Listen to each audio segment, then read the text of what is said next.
Salut tout le monde, j'espère que vous allez bien en ce mois de bourse compliqué, difficile de savoir ce qu'il faut faire ou ne pas faire. Quand les résultats des entreprises sont bons, les valeurs baissent. Quand ils sont moyens ou mauvais, ils baissent aussi. Des fois, ils augmentent, on ne sait pas trop pourquoi. Est-ce que ce sont des rumeurs? Bref, on n'en sait rien. Le marché US qui est un peu notre boussole dans le monde, est en train de baisser. Pourtant, il y a eu, on va dire, plutôt de nouvelles stables. Est-ce qu'on met ça sur la saisonnalité? C'est l'été, c'est voilà moins, on va dire, d'activité. Est-ce que les gens sont en train de plus shorter, c'est-à-dire de parier à la baisse? J'en sais rien. Je pense que vous non plus. C'est pour ça que vous êtes là. Comme d'habitude, vous êtes de plus en plus nombreux et je vous en remercie. Abonnez-vous, likez, partagez. N'hésitez pas à commenter. On peut discuter de différents sujets, différentes valeurs. Pour ma part, je suis investi dans un PEA via le courtier, la banque Bourse Direct. Et justement, j'ai profité de ces soldes pour équilibrer un peu plus mon portefeuille, hein. Donc vous savez que souvent on parle d'équilibrer le portefeuille, d'être diversifié. Et donc j'ai essayé d'être un minimum diversifié et donc j'ai plusieurs valeurs qui...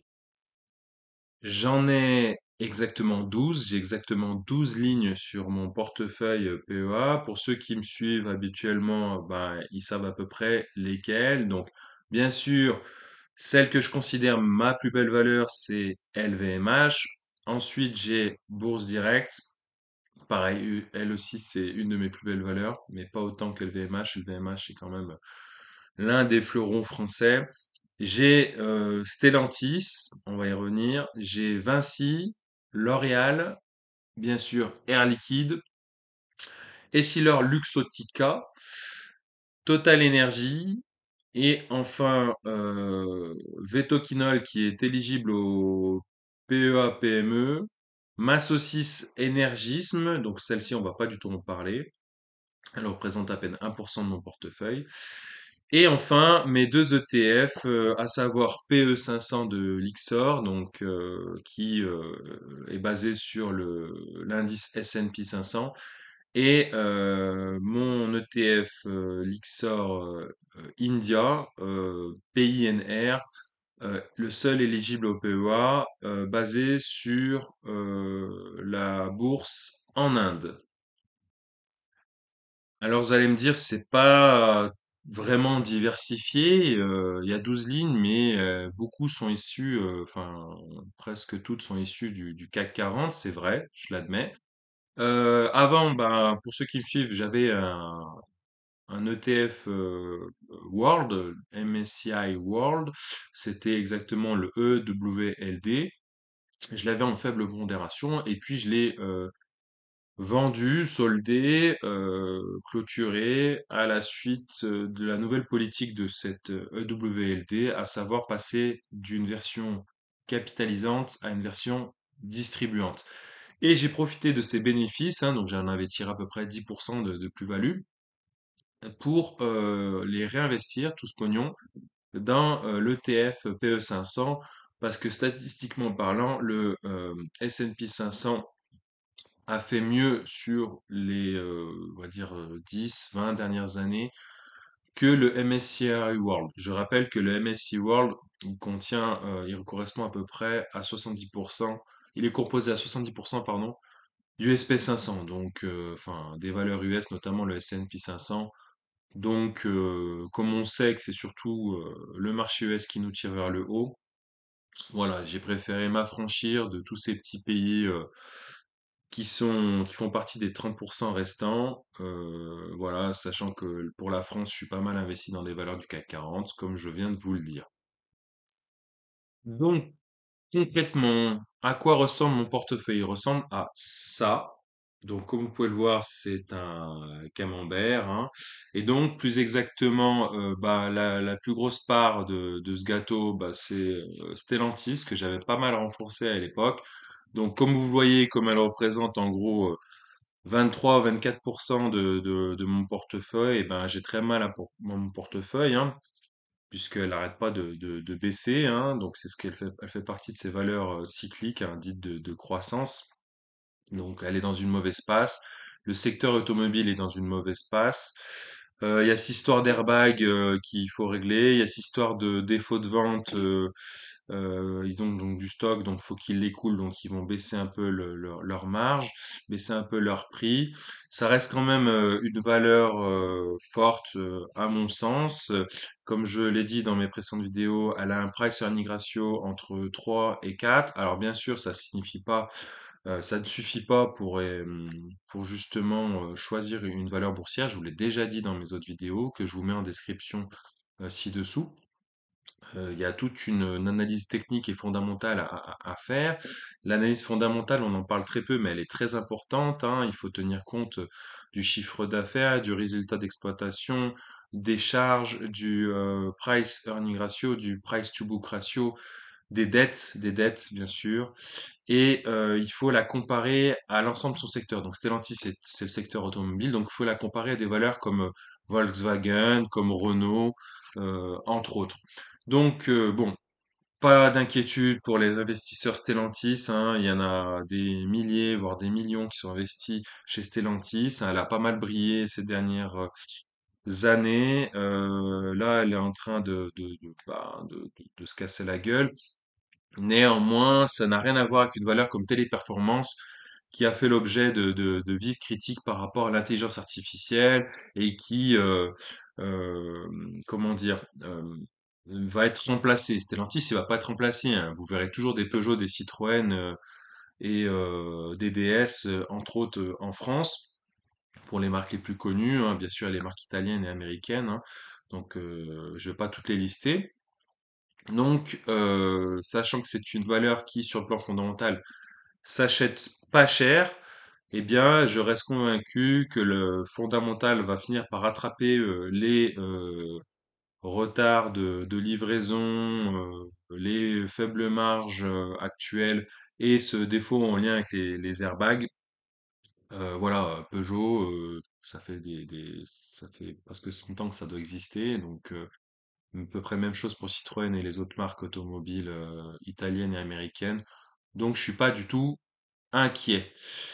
Ensuite, bah, comme je vous le disais, j'ai du LVMH, donc à hauteur de 21-22%, donc 21,86% comme vous pouvez le voir sur ce camembert. Donc bah, LVMH, comme je vous l'ai dit, il y a l'été dernier, l'été-automne dernier, pardon, pas Louis Vuitton, Bernard Arnault a acheté entre 40 et 45 000 actions de l'ordre de 660 euros l'action. Donc c'est pas pour perdre de l'oseille qu'il a fait ça. C'est une valeur très diversifiée elle-même, hein. Elle a du luxe, elle a des vins spiritueux, de la maroquinerie, de la joaillerie, euh, les montres. Ils sont plus ou moins maintenant dans les médias, via un de ses fils. Ils sont très médiatisés, on les voit partout. Bernard Arnault fait partie des trois plus grands riches euh, au monde, les trois plus grandes fortunes au monde. Je suis pas du tout inquiet pour LVMH. Et comme je vous l'ai dit, pourquoi LVMH plutôt qu'un Kering ou un Hermès? Eh ben, tout simplement parce que LVMH, ça a, on va dire, pour résumer, un price earning ratio proche de 30. Hermès, c'est un price earning ratio proche de 60. Mais comme je vous l'ai dit dans une autre vidéo, Hermès, pourquoi elle se paye aussi cher à l'étaler même jusqu'à 2400 € l'action?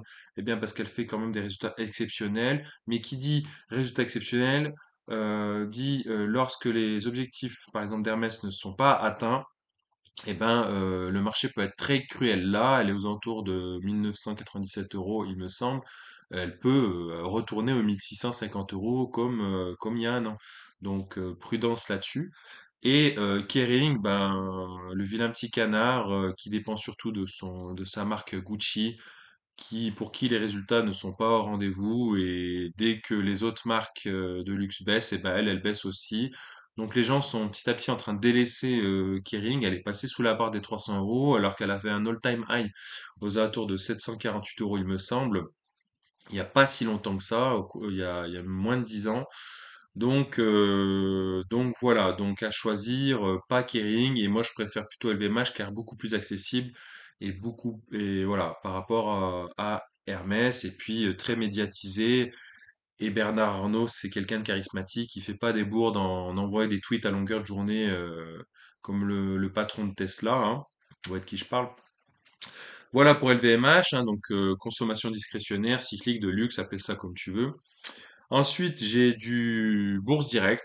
Bon, vous allez me dire pourquoi Bourse Direct et pas BNP, Crédit Agricole ou une autre valeur du CAC 40 bancaire. Eh ben, tout simplement parce que pour moi, Bourse Direct, c'est ma petite pépite.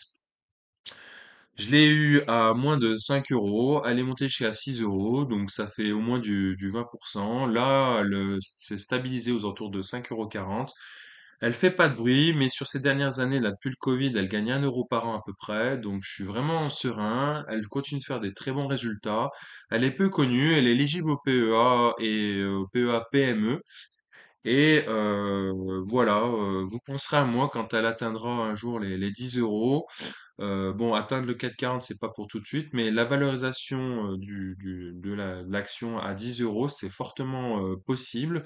C'est entre autres le groupe Viel et compagnie, donc VIEL et CIE, qui détient qui sont actionnaires majoritaires de Bourse Direct, hein, et ils ont aussi notamment un truc en Suisse comme une banque suisse.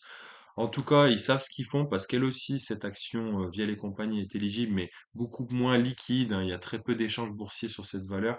Et elle monte également. C'est un peu comme Dior et LVMH, hein. On connaît plus LVMH et un peu moins Dior, alors que c'est à peu près kiff kiff bourrico. Donc voilà, 18% pour Bourse Direct, comme vous pouvez le voir sur le camembert. Ensuite, j'ai du Vinci, donc c'est DG représenté là sur l'image. Vinci, eh ben tout simplement parce qu'elle est dans le CAC 40, tout simplement parce que entre Vinci et Eiffage, j'ai pas photo, je pense que Vinci est largement au-dessus d'Eiffage, même si Eiffage c'est pas mal aussi. Et Vinci, clairement, on le voit partout. Dès que vous voyez Vinci, Eurovia, Signature, c'est la même chose. Dans les aéroports, c'est Vinci également. Et donc, voilà, là, ils n'arrêtent pas de refaire les trottoirs, les routes, les pistes cyclables. On les voit partout. Moi, sincèrement, valeur sûre. Voilà, donc une entreprise, entre guillemets, du BTP euh, qui coche beaucoup de cases, voilà, qui avoisine les 100 euros, donc qui reste largement accessible, pour laquelle il faut viser au moins 120 euros, voilà, facilement, qui verse des dividendes également, et qui est pas prête de sortir du CAC 40, hein. Donc voilà. Ensuite, ben, j'ai du L'Oréal. Vous allez me dire, bah, ça se rapproche un peu d'LVMH, mais là, c'est produit de beauté. L'Oréal, j'en ai exactement. Bah, je viens de renforcer aujourd'hui, tiens, du L'Oréal, parce que voilà, j'en avais que 3. Bah, pour être honnête avec vous, j'en ai 10, j'en ai 20 maintenant. Donc j'ai mis le paquet. Donc je te laisse faire le calcul. Et donc ce qui me fait à peu près 11% de mon portefeuille. Alors vous allez me dire, mais c'est un peu doublon avec LVMH. Oui et non, parce que justement, elle est pas considérée comme une valeur de luxe, elle est plutôt considérée comme une valeur à consommation discrétionnaire, donc produit de beauté. Et qui dit produit de beauté, ben, qui dit plus ou moins un monopole, hein, voilà. Après, bon, il y a en face, les Américains, ils ont ce qu'on appelle Estée Lauder, qui n'a pas publié des bons résultats dernièrement. Donc voilà, ça peut la faire baisser un peu, ce qui est le cas actuellement. Néanmoins, bah moi j'ai renforcé tout simplement à 385 euros, donc j'ai un PRU à 386 il me semble. Elle est montée jusqu'à 460 fin d'année 2023, début d'année 2024. Je suis serein, je suis très très serein vis-à-vis de L'Oréal. Dans la tête de beaucoup d'investisseurs, c'est une très belle valeur. Donc sur le long terme, je ne serai pas déçu. Ensuite, j'ai le célèbre, l'unique Air Liquide, 8,44%. Donc elle, j'ai pas décidé de la renforcer alors que pourtant c'est vraiment l'une des valeurs les plus sûres du CAC 40. Bah, tout simplement parce que j'en achetais pas mal dès le début. Dès le début, j'ai fait du lump sum. Voilà, j'ai pas fait de DCA, j'en ai acheté dès le début pas mal. Et en fait, bah, j'ai la chance d'avoir entre guillemets, ces actions gratuites et ces dividendes générés. Donc, le principe, tu diras, d'intérêt composé. Donc, bah, c'est tout. Je vais pas la renforcer. Je vais les garder très longtemps, ces actions Air Liquide, actions bon père de famille. Et je vais laisser couler. Ensuite, j'ai comment on appelle ça? Du Essilor Luxottica. Donc, ce sont les lunettes de luxe. Donc là, elle est en train de monter parce que tout simplement, Meta aurait annoncé investir des milliards chez Essilor Luxottica. Donc Meta, donc alias Facebook, hein, qui font notamment l'Oculus Quest, là, le casque réalité virtuelle, qui ont créé le Metaverse, mais qui a pour l'instant fait un flop. Ça, c'est juste les gens ne sont pas prêts, ça va y revenir un jour.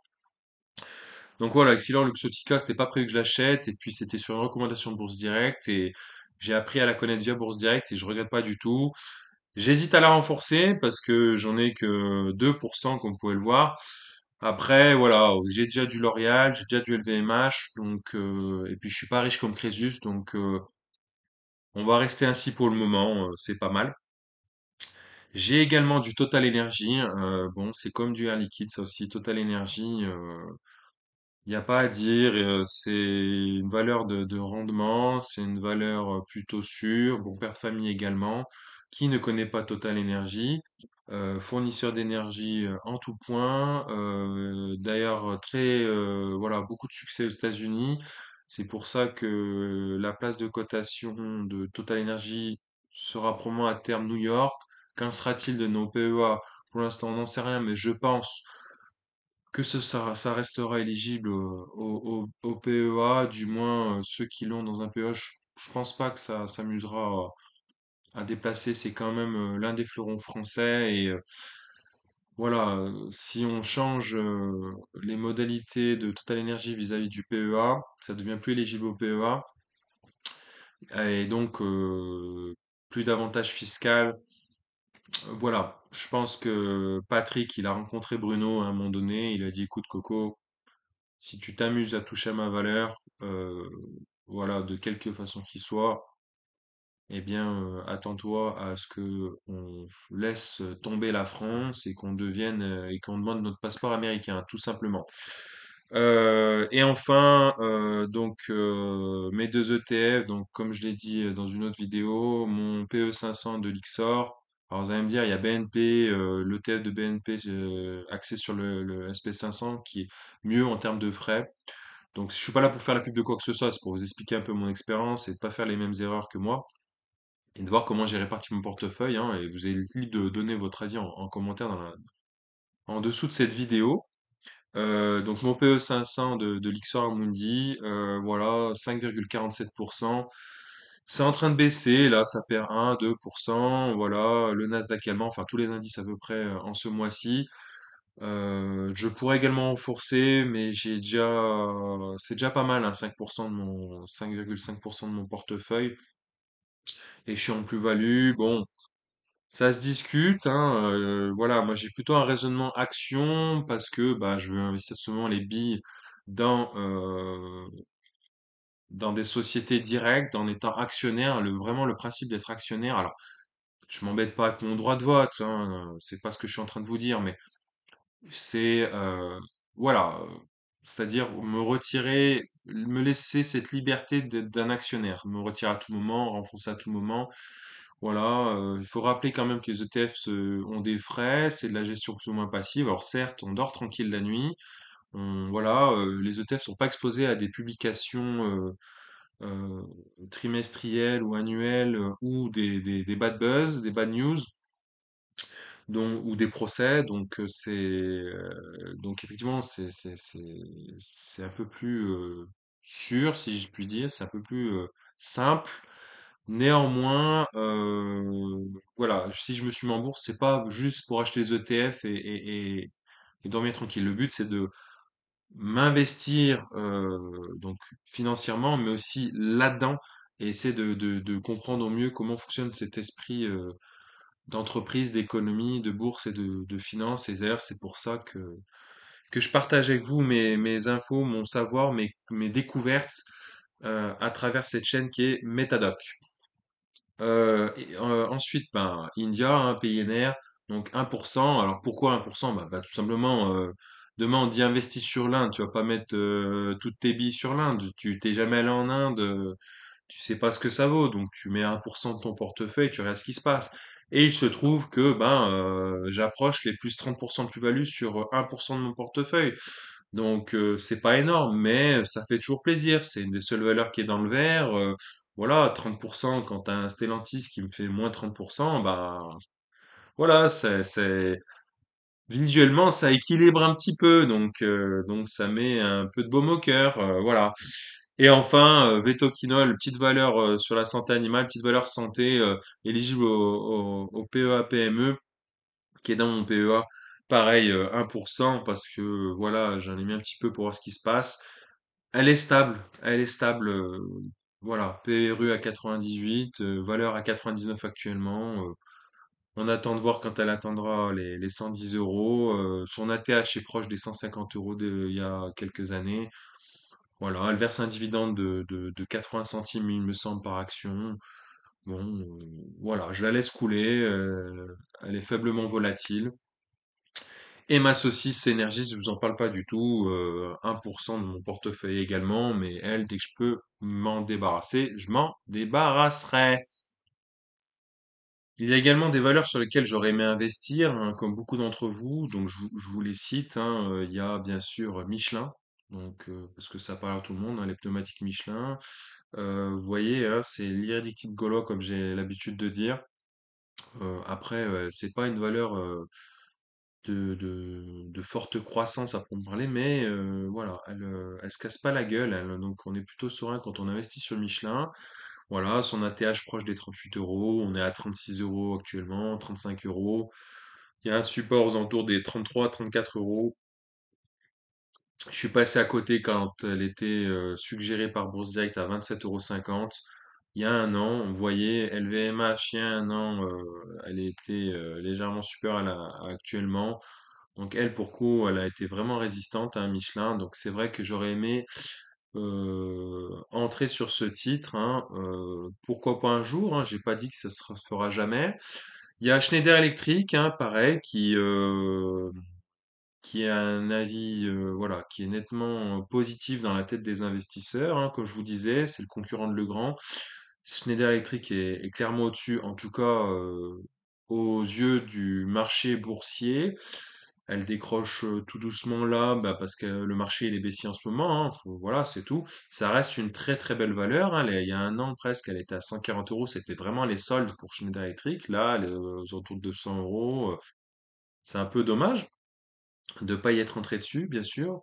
BNP, hein, ça reste quand même une valeur sur laquelle je rentrerai peut-être à nouveau, hein. J'avais retiré euh, une dizaine de pourcents de bénéfices. Qu'est-ce que je dis même?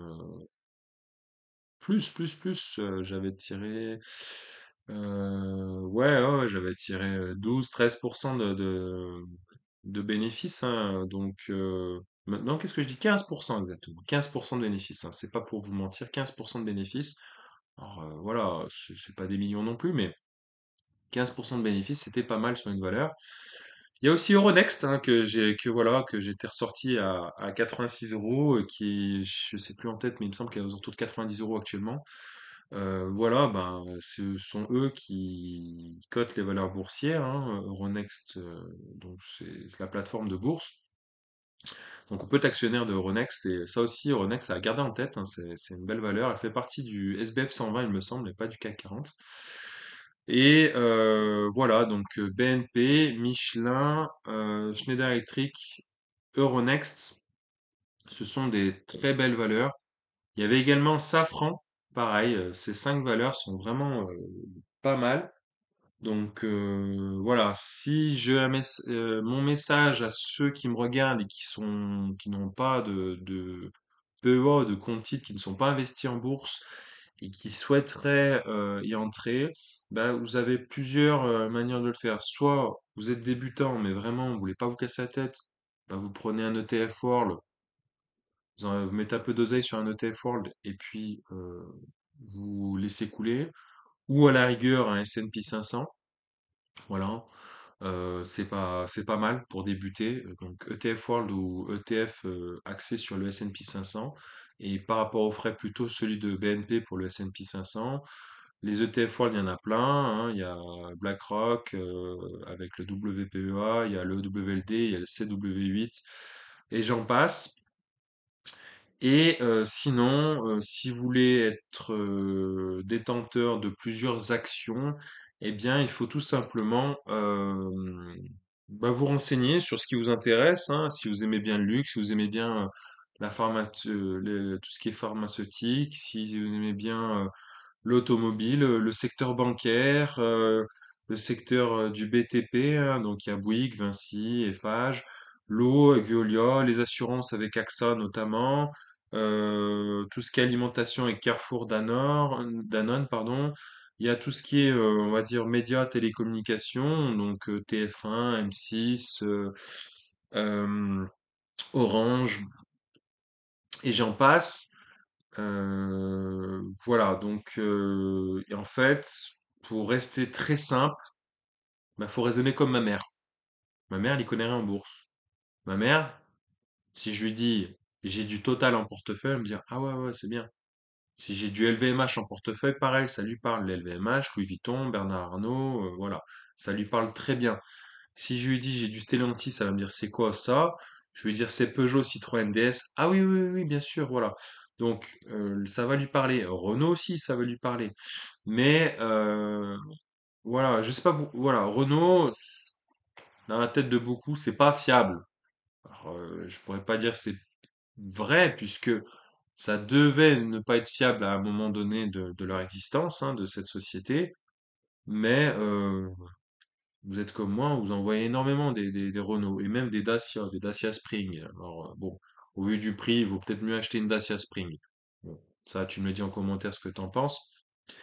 D'ailleurs, elle a la nouvelle R5 électrique là, qui est en train de sortir, si elle n'est pas déjà sortie, mais bon, elle a plus de 33 000 € quand même. Et moi, choisir, je suis plutôt Peugeot, donc ouais, les petites 208, elles sont peut-être, moi je les trouve plus sympas que la Renault 5, hein. Dis-le moi en commentaire ce que tu en penses. Et voilà, et après, dans le PEA, vous n'êtes pas obligé d'acheter des valeurs françaises, hein. Il y a du Adidas, hein, qui est coté en Allemagne.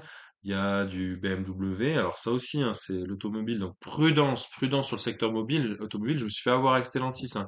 Donc il y a des moments pour acheter et des moments pour vendre, hein. Et il y a des moments pour éviter d'y aller sur ces valeurs-là, qui sont très cycliques, très très très cycliques, hein. Donc ne vous faites pas avoir sur la valeur attrayante. Ah tiens, elle est faible, elle vous coûte moins de 20 euros, je fonce dessus et on m'a dit que c'était bien. Ah oui, c'est bien, mais voilà. Faites vos recherches. Je fais la petite pub pour Zone Bourse parce que Zone Bourse, ils font un excellent travail, hein. Ils font des vidéos YouTube, hein. Je les salue. Ils font bah, leur site, hein, tout simplement. Dès qu'il y a des chiffres sur l'inflation US, ce sont les premiers à les publier en français. Voilà, ça sort à 14h30. Et bah, à 14h35, vous êtes sûr que vous avez le résumé par Zone Bourse. Donc, ils sont très compétents, ils sont très réactifs. Et puis, donc justement, ils mettent des analyses techniques et des analyses fondamentales. Moi, je m'en sers surtout pour l'analyse fondamentale pour mes valeurs.